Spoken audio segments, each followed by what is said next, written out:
I'm here with Representative Kyle Biedermann, Fredericksburg, District 73. Yes. You had something at your store today, Yes. Ace Hardware, Fredericksburg. Tell me what was going on. Well, Texas National Movement is putting out a petition to be able to get the question on Texas independence on the primary ballot for next year. And so they're going around the country, actually around the state of Texas, getting signatures. And so I said, hey, come to my store one of these days and just sit out in front and we'll get all the customers coming in and sign. Well, I wasn't even notified necessarily. They just came today. And I came in the store before I came to this event tonight. I stopped in and my employees told me that we had lines and lines. Plural. Lines of people all day long signing that petition. My employees went out and signed the petition. So it wasn't that I promoted it. It was just organic. And the petition is specifically for? Putting the question on the ballot of should Texas, I don't have the exact wording, Sure. should Texas become its own nation again? That's basically what the question is. Wow. And so obviously that would entail a process. Sure. It's not a vote to leave. It's a vote, should we start a process where we start discussing. Dialogue, discussion, right. Whether this is a good deal or not. But the way things are moving so quickly in this country, I put the legislation out almost a year ago. And I got a lot of people laughing at me, calling me a clown, saying I'm stupid. I mean, they said the worst things, the ugliest things to me. Not people necessarily, the people that are in power, legislators, leadership at the Capitol. They don't even want to discuss this. So they don't want to listen to the people. We need to let the people's voice be heard. And then we have some transparency, accountability by our elected officials to say, okay, you show us why we should stay. Yeah. And then show us, can we leave and what it would cost and whether it's a Pros good and deal or not. cons, exactly, yeah. Oh, we have this little deal happening down at the border. I heard the number before I came to the event this afternoon. We had already hit 15,000 in Del Rio. Do you think that might be feeding into the reason that people are thinking, federal government isn't doing much? What are your thoughts and what are you seeing? And you've been there. Oh, sure, many times. Well, so there's two things going on. We thought we needed this even if Donald Trump had won. So it's not because of Biden. It was because Trump was trying to clean the swamp and we want him to clean the swamp. And if he can't clean the swamp, then it's time to get out of the swamp. Okay? Then the whole thing about Texas independence is states' rights and states standing up to a tyrannical federal government. We're not standing up against America. We're standing up against a federal government that is out of control. So the border is really going to show, is Texas, is a state willing to truly stand up against the federal government? Yeah. And when the federal government pushes back and starts saying, we're going to take your money, we're going to take this, we're going to take that, start pulling the strings that they have, is Texas going to stand strong?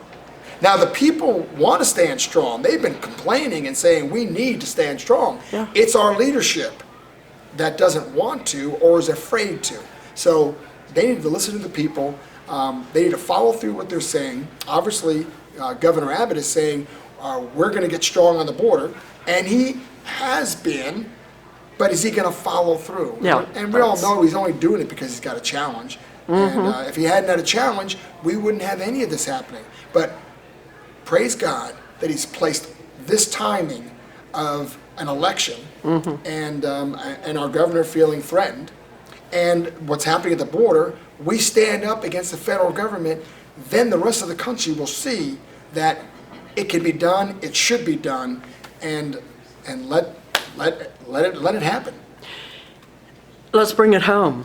We've got, I mean, just unbelievable numbers crossing into the state of Texas. And from what I understand from a couple of years ago when I interviewed Raul Ortiz, that, they were only catching about 50%. So we can double all these numbers. It may be worse than that now. Sure. What's the impact on the state of Texas, our education, our welfare, all the stuff? Well, this is what's sad. The state of Texas must have that information. They won't give it to us. Our public education system doesn't want to say anything against it Wow. because they just want more money. So they're going to say, oh, this is a problem, just give us more money. They're not telling us how much of a problem it is, or they don't want to stop it, because most of our public education system, Based on numbers, and the more students, the more dollars. right, and not only that, the more bureaucracy, the more dollars for them. They don't want to give up any jobs. Yeah. We don't need all that bureaucracy, but we've got so much bureaucracy growing faster than teachers, so teachers are the ones that are suffering.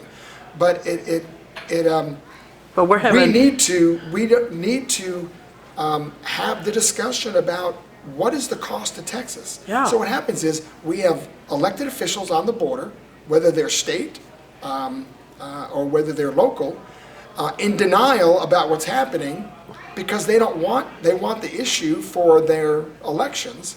But then you have Border Patrol and DPS. They have all the numbers of what's happening, but they're not allowed to speak Yeah. publicly. So the only voice we get is the people on the elected official on the border saying, we're on the border, you're not, keep your mouth shut, there's no problem, it's safe. And it's completely opposite of what the truth is by those that are trying to protect us on the border. I was in a local town hall in Del Rio, the first part of June, first time they'd all come together and locally and spoke. And the county sheriff there, Valverde County, was talking about what a horrible spot he's in. That was when Abbott was saying, we're going to arrest everyone, but he had no capacity to arrest and put any illegals there. And if he has to ship his others out, what it's costing his county, and he saw within 3 to 4 months they would be bankrupt based on the numbers. Right. Where do we go for an answer? Well, so we put on a border security forum at the Capitol because we couldn't have hearings because the Democrats had not been there for quorum. So we put our own forum on, and we had local officials, county judges, county attorneys, and local law enforcement, sheriffs from the border. And they came up and said how desperate it is and how much money it's costing their local governments. And where are the state senators and the state representatives? They're silent, completely silent. And that's why we're not getting anything done. We need to have them have their voice, not me from Fredericksburg. I'm the one putting border security bills out, and Representative Slayton from outside Dallas putting out these bills. Where are the local officials, the local representatives on the border putting out these bills? They aren't. If you had to answer that question, why are they not? What is holding them? Because they're Democrats, and they want the Democrat vote. And the Democrat vote is going to be pro illegal immigration. And so all they can do is deny it, be in denial, and say it's not happening or it's not that bad, and call it humanitarian.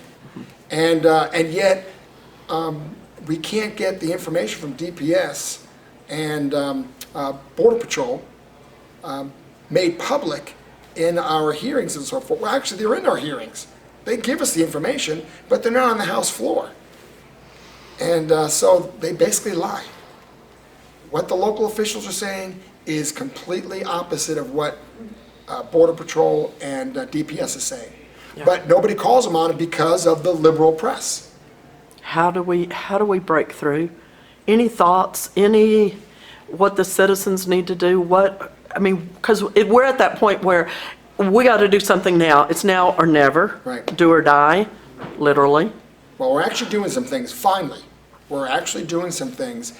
And one of the real positives that's happening right now is Governor Abbott said that we're going to hire a project manager and we're going to start building the wall ourselves. And we actually funded another $1.8 billion of Texas money to go to the border. And some of that is for infrastructure.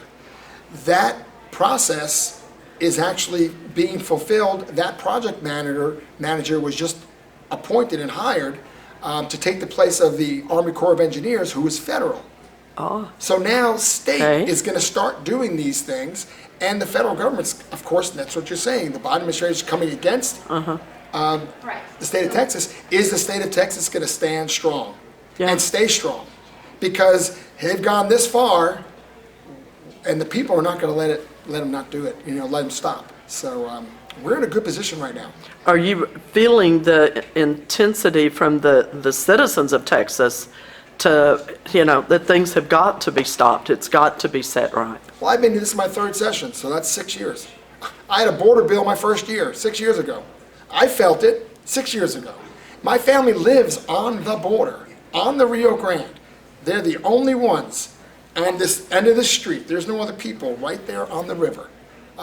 It's one of the highest traffic drug crossings, called the Neely Crossing, an hour this side of El Paso, west of El Paso. And the federal government put a wall up. 5 miles of wall in the middle of nowhere. There's no more Yeah. wall for another, 100 miles to El Paso, and there's no wall anywhere from there to past, of course, Big Bend and so forth. 5 miles right there. My family lives right there, and they are safe because of the wall. And that's the drug traffickers and the illegals have to come around the wall. Border Patrol sits up on a hill, and they can see each end of this wall. And so they can catch them easily. My aunt lives there. She's 94 years old, Oh, by my. herself. Her daughter and son-in-law live a mile up the road. But their property, they got 1,000 acres on the river. Wow, And they feel safe because of that wall. thank So, goodness for the wall. but other than that, what about everybody else? I know. We just heard from, the Warriors for Freedom, or I'm not sure, Warriors for Ranchers. for ranchers. Yeah. How about I've got calls from so many other ranchers. Oh, yeah. That their properties are being devastated, that their lives are threatened. They don't feel safe because they don't have a barrier, or they don't have any way to stop these illegals from coming across. And here's the biggest problem. The ones that come across at the port of entry, they want to get caught. Or somewhere close to the cities, they want to get caught. Because they're not necessarily criminals.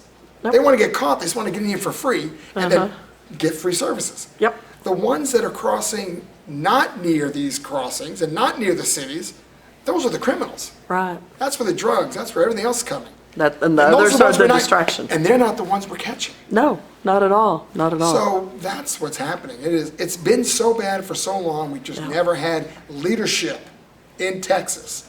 That means our governor. This election is so critical. It sure is. It really And I'm is. grateful for what he's doing. So if he's listening, I'm grateful. This is legislation I put out, been fighting for it for years. I'm glad we're finally doing it, but let's stay strong and let's stand up against the federal government, and we'll show whether Texas needs to be independent or not. This is going to show, because we're going to stand up against the federal government. And if we don't, then we're going to have to get new leadership for sure, or we're really in trouble. Yeah, for sure. I think that's a perfect place to end. Thank you for your time. I know you've got so many people to meet and greet, so thank you for allowing me to pull you away for a minute. Well, Kat, thank you too. God bless you. God bless Texas. God bless Texas. Amen.